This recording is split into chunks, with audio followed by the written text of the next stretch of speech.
This week on football, it's the international break. That's fine.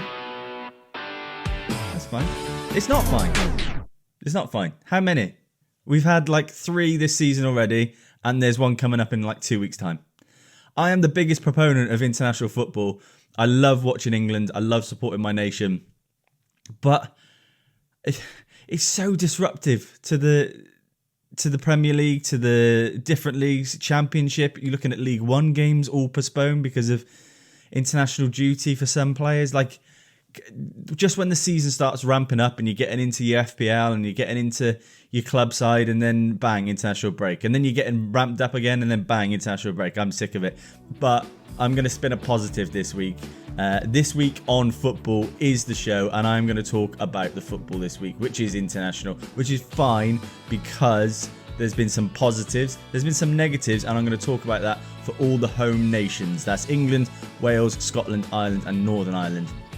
So, if you're a fan of any of those sides and you support any of those sides, stick with me for the rest of this episode. I'm going to tell you why you're good and why you're bad. I've managed to pretty much watch every game of Scotland, of Wales and England. I watched a couple of the Ireland games and the Northern Ireland games. So I'm kind of almost spread across all those games quite well. So I'll be able to give you a decent insight into what I've seen and what I think is going wrong and going right. If you haven't already liked this video, like it. It's fun when you do it. It makes me happy. If you don't like it, then don't like it and move on with your life and never see me again. If you do want to see me again, subscribe. We are here on Goalpost TV, myself, Baker and Vince. You'll see loads of different episodes. If you haven't subscribed, do so right now. Hit that notification button because you're going to get notified when we have our most recent episodes, and the next episode coming up after this is a belter. It's with the absolute legends that is Igloo and Hartley. Now, if anyone is about sort of my age, maybe you're in college in 2010-ish sort of time, then you will know Igloo and Hartley. If you are younger, then you may not. They are making a resurgence. They're coming back. Me and Baker are going up to Liverpool to speak to them, go and watch their gig, have a bit of a hangout with them. We're really excited. So that is going to be the next episode coming up on this channel. So yeah, why not subscribe? If you ever needed a reason to subscribe to this channel, then now is that time. What I've got coming up in this week's show, as I said, I'm going to be kind of recapping on some international football. I have got my team of the week. I've got my weekend treble. Followers of the podcast, you'll know that I've been making you loads of money.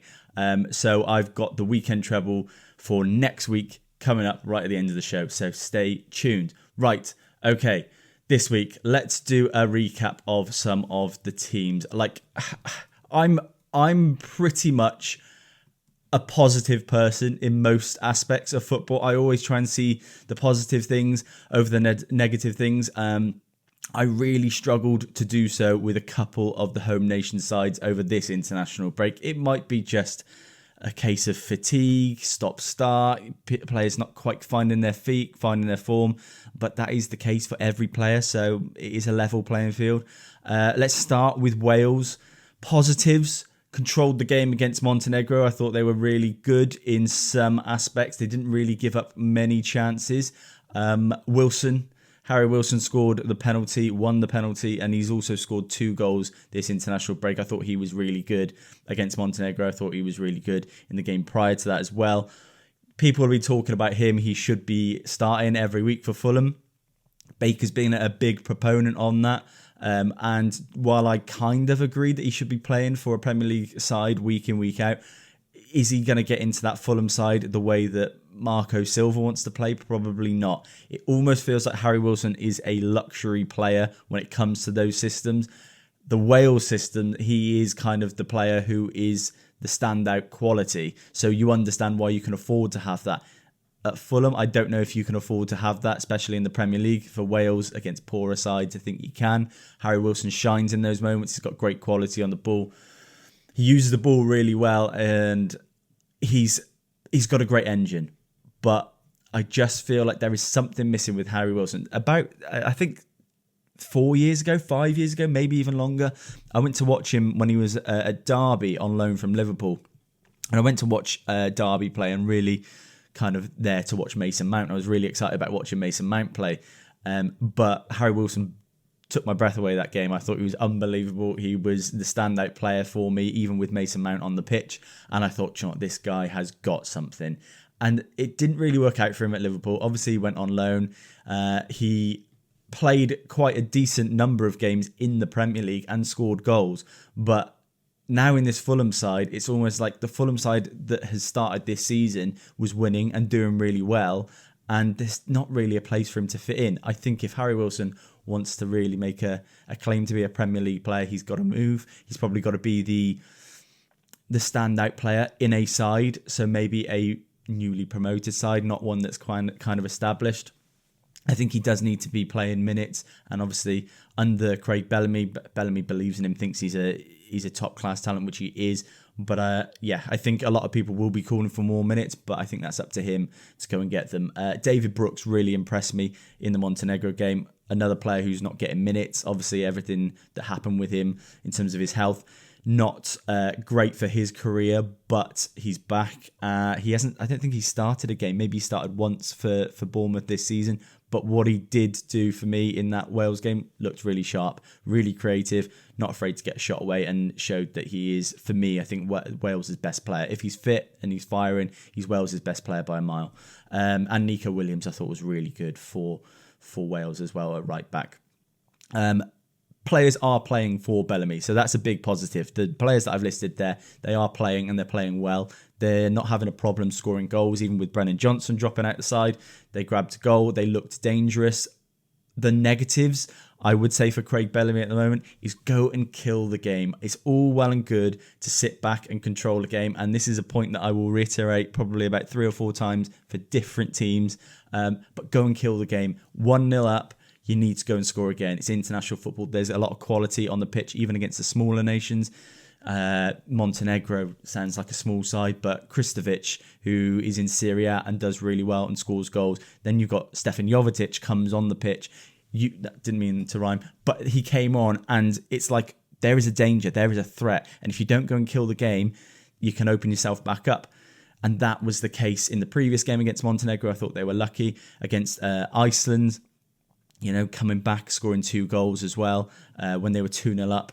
Go and kill the game. They're good enough. They're good enough to control it and to really attack and be incisive. Try and get the second goal and then the third goal rather than sitting back, and it just invites pressure. And I don't think Wales are good enough defensively to cope with that. They do lack quality, I think, in depth of their squad. So obviously as the game's progressing, 60 minutes, 70 minutes, you're making substitutions, players are tired. Have you got those players to really come in and fill the space that the departing player is leaving? I don't think they have. You take off a really good player, Premier League quality player, and then you bring in the Championship player to try and see the game out. I think that's why I say just go and kill the game. While the best players are on the pitch, while you've got them all fit and kind of warmed up, go and get them in and around that goal, finishing the game, and then you can take them off and then see it sit out when it's more comfortable and the game's gone.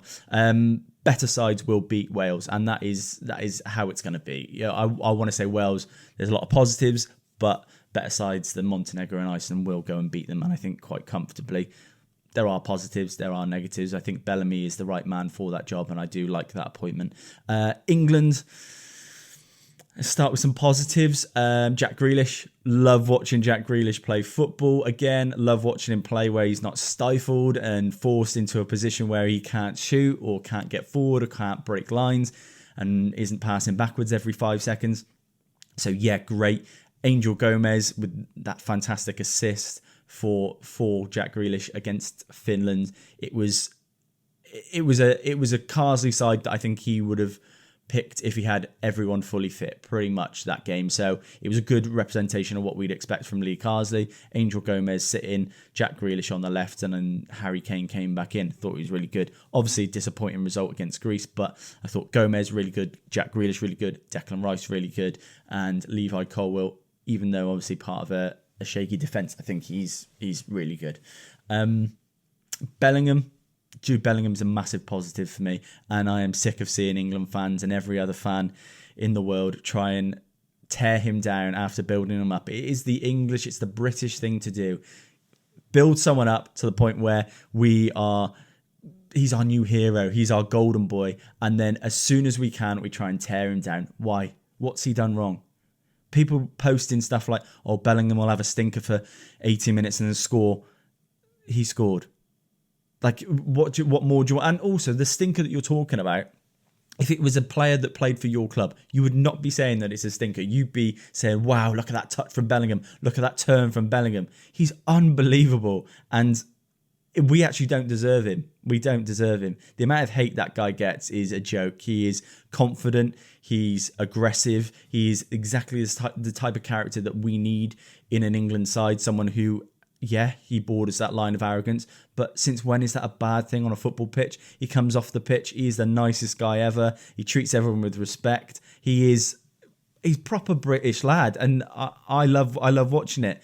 And he's been raised right, and you can tell that. And you look at the way he speaks to, like I said, the media, but also the way he treats his family, his mum, his dad, his brother, who he idolises, which is just amazing to watch. Stop knocking him down. He is a brilliant lad and an unbelievable footballer.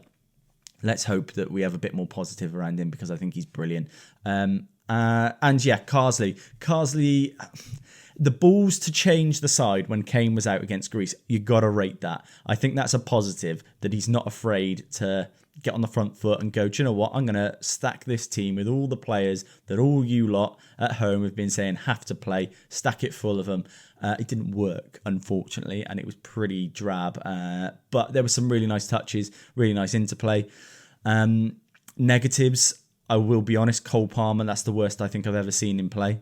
The game against Finland, I thought he was absolutely awful, dreadful. And this is why you can't go by some of the who scored ratings and the flash scores ratings, because I think he got like a 7.4 or 7.5. He was awful, absolutely awful. And he'd admit that. He was so far away from being his best.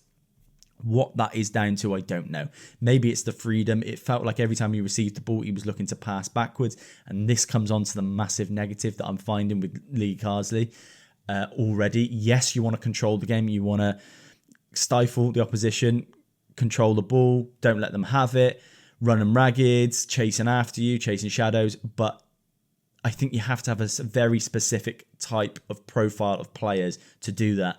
And if they're not absolutely the best, most elite ball players on the planet, I think it's really hard to do. You're going to create chances and create pressure on yourself when you inevitably give the ball away. When you're doing it with the likes of Mark Guay, who's very good, very competent.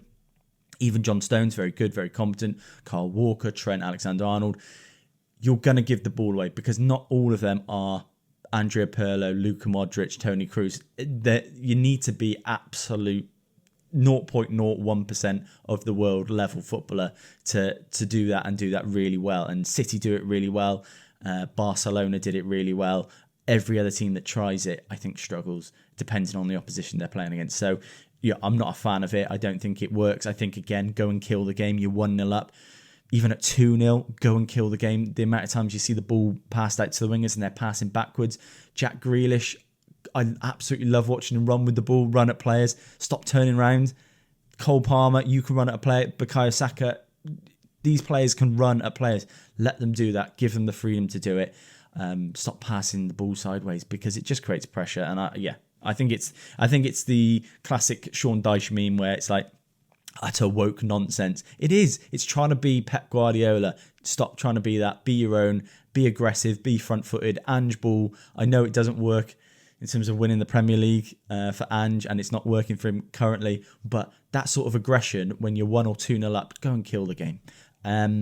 Negatives, obviously, defensive frailties. I thought there was a lot of them. It's quite tough to watch when we're getting broken on every single attack. It feels like there's going to be a goal, and Greece really, yeah, they punished us, and I thought Greece were brilliant, so I will say that. But yeah, not a fan of it.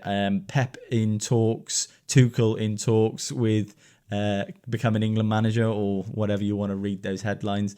Whether they're true or not, I don't know. Again, it's a German manager, a Spanish manager. Make it an English manager. Lee Carsley, thanks for your job. You've done really well. Brilliant with the under-21s. But you're Irish. I just think it's got to be English. It's got to be English. I don't understand. I don't understand. there is a point that I've made time and time again on this channel where I've said, your English managers should be English, and for some reason that's almost leans towards racist. It's the most unbelievable thing I've ever heard. It's international football. It's not club football. You can't transfer players in from other countries. You shouldn't be able to do the same for managers. We should be backing our own managers, our own English talent managers.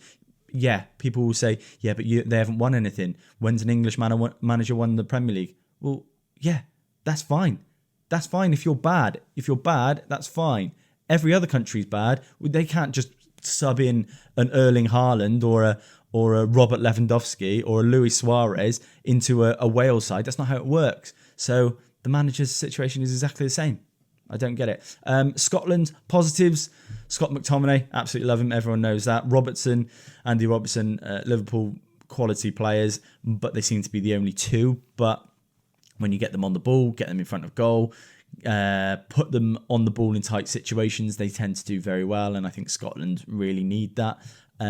Goals don't seem to be a problem in theory for Scotland. They seem to be scoring. They are playing top quality opposition as well. That's something I would remind Scottish fans. Yes, you haven't won a game here, but you're against the elite of the elite. Croatia, very good side. Portugal, top side. So if you're scoring against them and looking dangerous and almost getting results, I think, yeah, you're okay. I wouldn't expect to go in and win those games. If you can scare them and try and score and hurt them, then you've done well. And I think they have done well. That is all considering they have got players to come in as well. Lewis Ferguson's on a long injury. Top player, Bologna centre midfielder and captain. And John McGinn obviously is a big miss for Scotland this international break. And maybe Kieran Tierney might be fit sometime soon. But those are players with quality. And I think they'll help Scotland. They'll really help Scotland in terms of just when you need a big moment, they're the players that you need around you. So, yeah. And I think massive for Billy Gilmour and massive for Scott McTominay both going over to Serie A and playing for Napoli. I think that's big for Scotland, the national team, and then the players themselves. Negatives, Scotland need a striker. Lyndon Dykes is not it. No offence, he might be all right at his level. I think he's dropped down to, is he at Birmingham now? So League One. It's not good enough. The amount of times the ball just bounces off him, he's not in the right position, hasn't got the pace to beat it. He's a big physical striker. He's brilliant, like I said, for the leagues and the opposition that he'll come up against. But when it comes to these big sides, it might as well not even play a striker. Che Adams, unfortunately, is exactly the same in Serie A. He started well. Occasionally in the Premier League, he did all right. It's not working out for him in the national team for some reason. I don't know. I actually like Che Adams. I think he's a good player. But yeah, for some reason, Scottish fans, you'll know this, that it's not working for him. He's not really scored, or I think he scored once or twice for the national team, and that's it. So yeah, I don't know. Is Lawrence Shankland maybe the answer? I don't know about that as well. I really like Lawrence Shankland, but can he then step up on the international stage? We haven't seen it yet. They are conceding goals. Again, I'll go back to the fact that they are playing top-level opposition. Biggest problem for Scotland, I see, is the squad depth. I'm not seeing top players sat on the bench or fighting for positions. You tend to have every single one of your best players is playing. They need players for that squad depth. And is it going to come through the Scottish leagues? I don't know. You tend to see the best Scottish players come through the Premier League. So we'll see. I don't know if there's anyone that you can think of that is maybe on the up, on the way up. I don't know, but it's hard to see a new exciting player come through Scotland. I haven't seen that for a while. So Billy Gilmour was going to be it. Let's hope his career really kickstarts and goes from where he is now to another level at Napoli. He's not really getting many minutes. I think he's been subbed on twice in the last minute. So we'll see. Republic of Ireland, positives. Good away result against Finland. Nathan Collins, top centre-back. I think he's really good. Obviously, there's a reason why Brentford went and bought him 27 million quid, I think it was, from Wolves. So, yeah, positive, having a top-level centre-back. I think that's really great. Obviously, he's done really well in the Premier League, Nathan Collins, since he joined Brentford. You've got a brilliant goalkeeper in Kelleher as well. Obviously, I think he needs to go and play. Well, he needs to go and play, as much as you can sit there and wait for Alisson to be injured and play the occasional cup game. I think he needs to go and be number one somewhere. And Troy Parrott, he's felt like he needs to go and get some minutes and properly play, and he's gone to Alkmaar. He scored 5 goals, so maybe there's something there for him. I don't know. Negatives being they were completely outclassed by Greece. I watched that game. Greece are a good side, as we saw against England. Evan Ferguson, what has happened to him? You know, a career that looked like at the age of 18, coming through at Brighton, that first season, breakout season where he's scoring goals. You're thinking, this player, I mean, there's no limit to how good this guy could be. Confident, could strike a ball, was big, physical, even at such a young age. He's 19, obviously he's not old, but it feels like his career is kind of stalling. And I don't know if this is a Brighton issue or an Evan Ferguson issue. He needs to play games. He needs to play minutes. He can't be getting, 10 minutes at the end of a game and hope to be kind of on the trajectory that we expected him to be, because players his age at sort of 17, 18, 19, the top players in the world do get minutes. And if Evan Ferguson wants to be what I think he can be, one of the best strikers in the league, genuinely, he needs to play, and Brighton need to sort this out. And I don't know what's stopping it. Obviously, Danny Welbeck's form, João Pedro's form, probably part of it. And maybe he doesn't fit the system. In that case, you need to move. You need to leave. Because a lot of Premier League sides he would start for. And yes, it's not happening at the moment, but I think once he gets a bit of a run of form, run of games, he'd start scoring.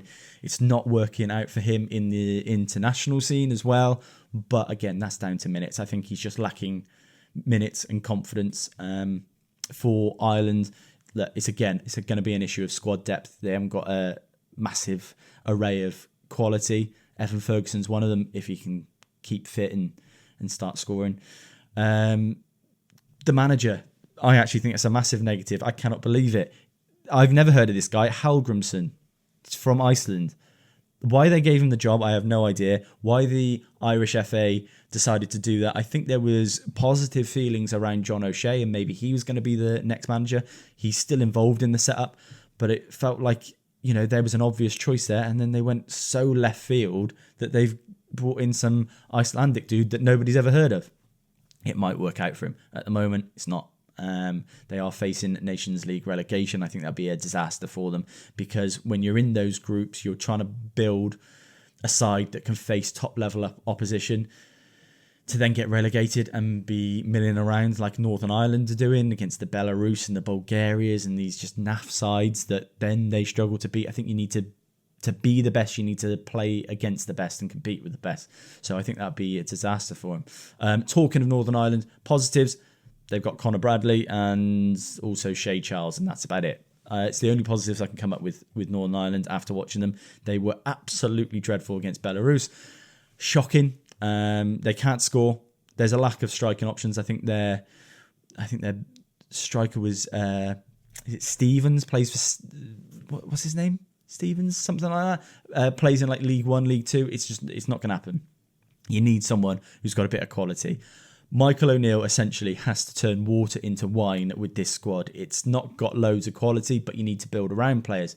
I think Conor Bradley's going to be that, and obviously Shea Charles, still young. Obviously he's gone out on loan this season. I think there's something there for him as well. So yeah, it's not hopeless, but something needs to happen. You need a striker in all aspects, every league, every level of this sport. You need a striker who's scoring goals. And if you haven't got one, you're going to struggle. I think Carl Lafferty did it for them for years at Northern Ireland. They need someone of that ilk. It didn't mean that he was a top level striker, but he knew how to find the back of the net, and they haven't got that at the moment. Right, okay. Let's do my team of the week. I will keep this brief because some of these players you probably don't even know about. Goalkeeper, Odysseus Vlachodimos. He is the Greek goalkeeper, signed for Newcastle for 23.5 million quid in the summer. That's pretty big. They must obviously see something in him. I thought he was really good against England. I think he was really good against Ireland. And yeah, I think all in all, a good goalkeeping performance against both teams. And obviously there's a big, is there a hype about him when you're sort of 30 years old and you're a goalkeeper? I don't know. But there must be some sort of belief from Newcastle that they think that he could do something and potentially fill the gap when Nick Pope's not fit. Right back, Nico Williams, thought he was brilliant against Wales, one of Wales' only quality players, and that shows. Nico Williams is a Premier League player, and you can see that a mile off. He's brilliant on the ball, getting forward. I always feel like when you see a player in a side who aren't great and they're a defender, but they've got quality, they start attacking more. Virgil van Dijk did it for Southampton, for Celtic as well.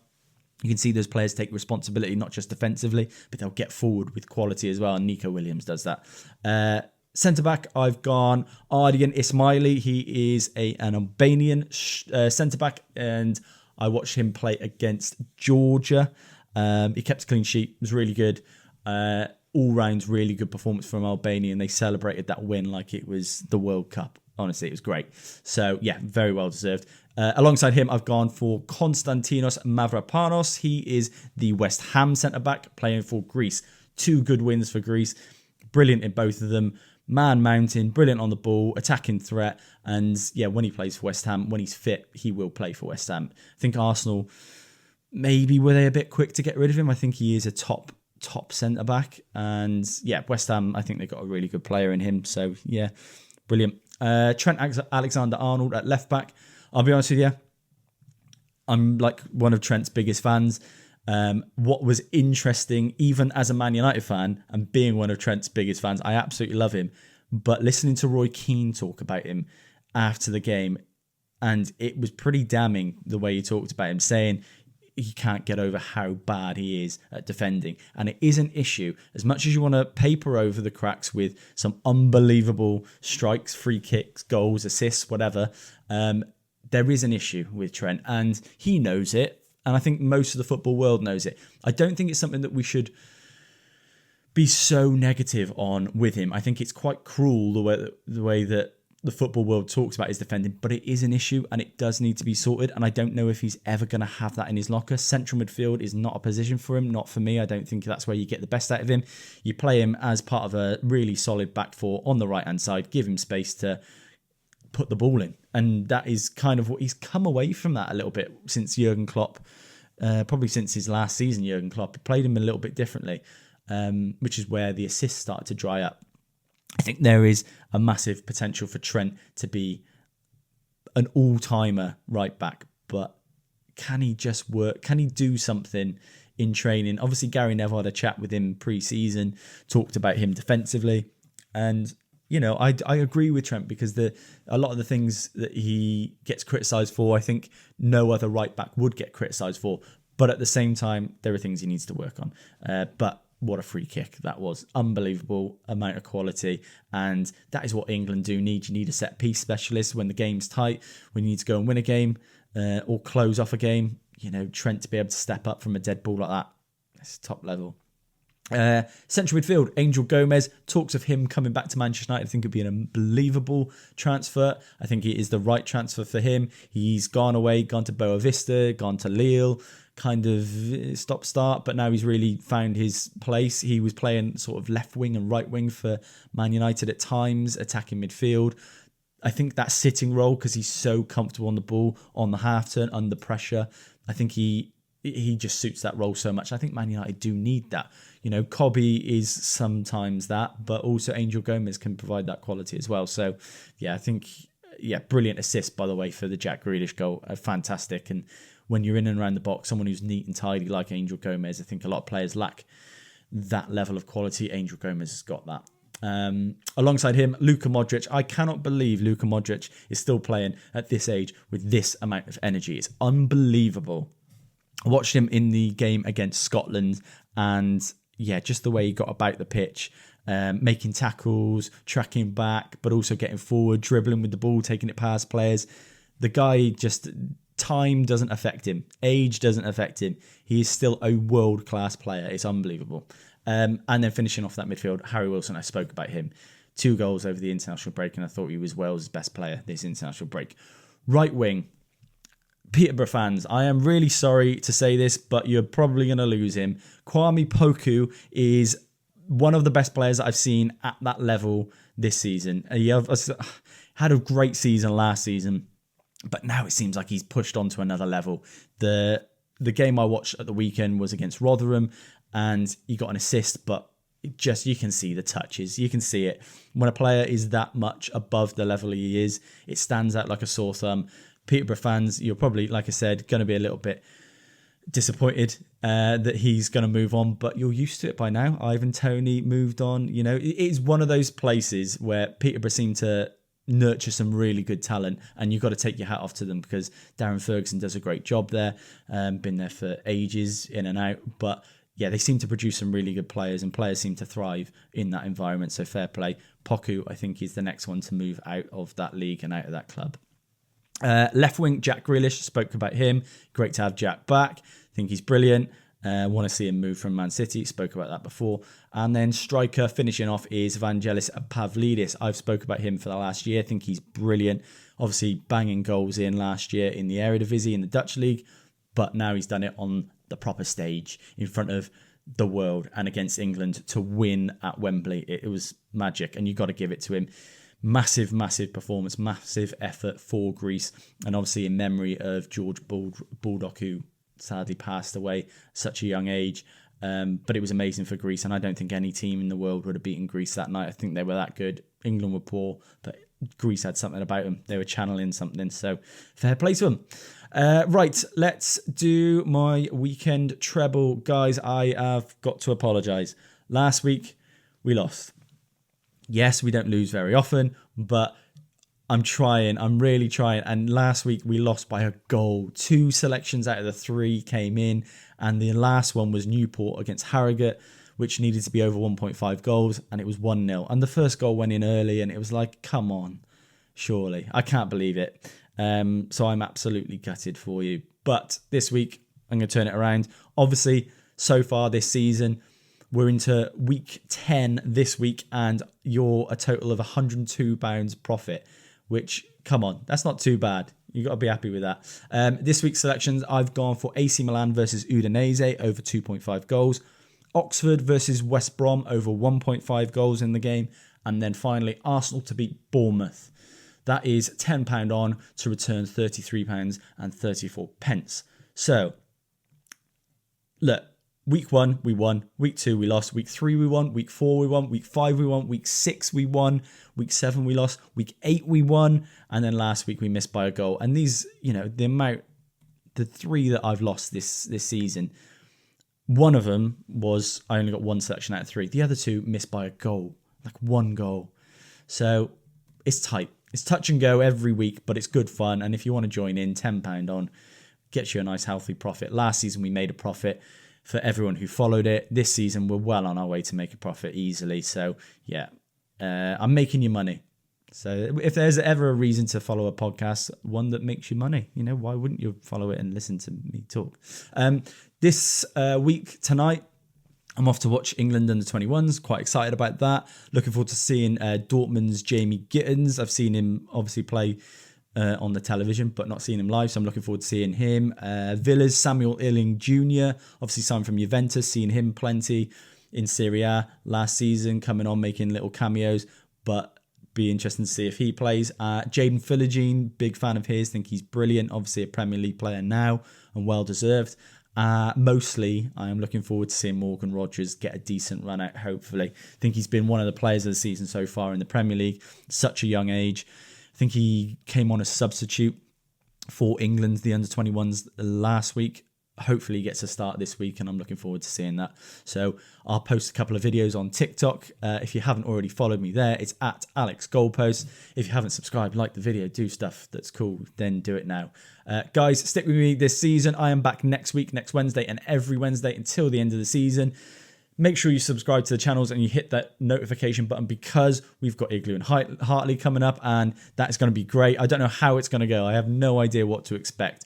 But like I said, we're going up to Liverpool, we're going to watch them play. We're doing the whole guest pass thing, so we'll be with the band, talking to them, and we'll have a proper episode for you to listen to.